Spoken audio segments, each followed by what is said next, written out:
Hello and welcome to the Precision Project. Today we're going to be talking about the kneeling position.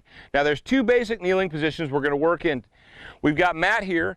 If you needed to take a shot quickly and you needed a little extra stability, you could use the hasty kneeling. Let's say you're moving and you see a target out there if you're hunting, or maybe you're doing a three-gun competition and you need a little bit more stability than a standing position, you would work into your hasty. Now all he's going to do is he's going to step into it. Go ahead, Matt.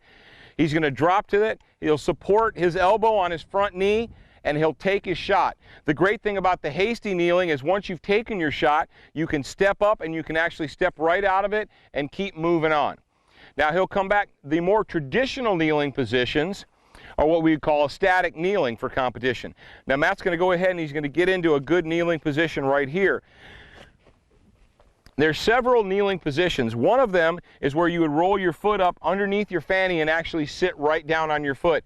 Now generally, only young, very flexible people can do this. Then you have a medium height where you actually flatten the foot out and you sit right down on your heel. And the more traditional kneeling position is actually the curled toe. This is one you'll see people doing a lot. Because quite frankly, the older you get, this is the easiest kneeling position to get into. Now, he has his strong leg almost a complete 90 degrees away from his body. So right now his strong side is very, very stable. Now out front, he's got his forward foot flat on the ground. It's very important that you put your forward foot flat because this prevents you from introducing muscle tension into your leg. Quite often you'll see people that haven't been trained properly, they'll stick their foot out and they'll curl their toe up like so.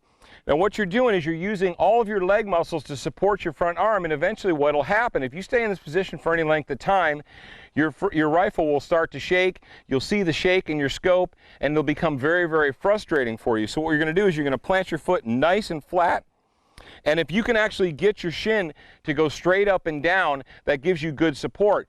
Now remember when we talked about our seated position and where our elbows go and bone support. We never want to have, remember those two cue balls, we never want to have two rotating or round objects on top of each other. So he's going to actually put his elbow out in front of his knee, and his bicep is going to be resting on top of his kneecap. If for whatever reason you can't get into that position, what he could do is he could slide his elbow back and he could put it behind his kneecap. But you never want to have the elbow on top of the knee. Now if he does this, he slides it, he can actually kind of sink down into that position. While it's not as stable as a prone or a sitting, it's definitely more stable than a standing position. So he's got a good consistent position, and he also has a good consistent rifle. For good consistent rifles such as the one that Matt's holding right here, you can go to tacticalrifles.net.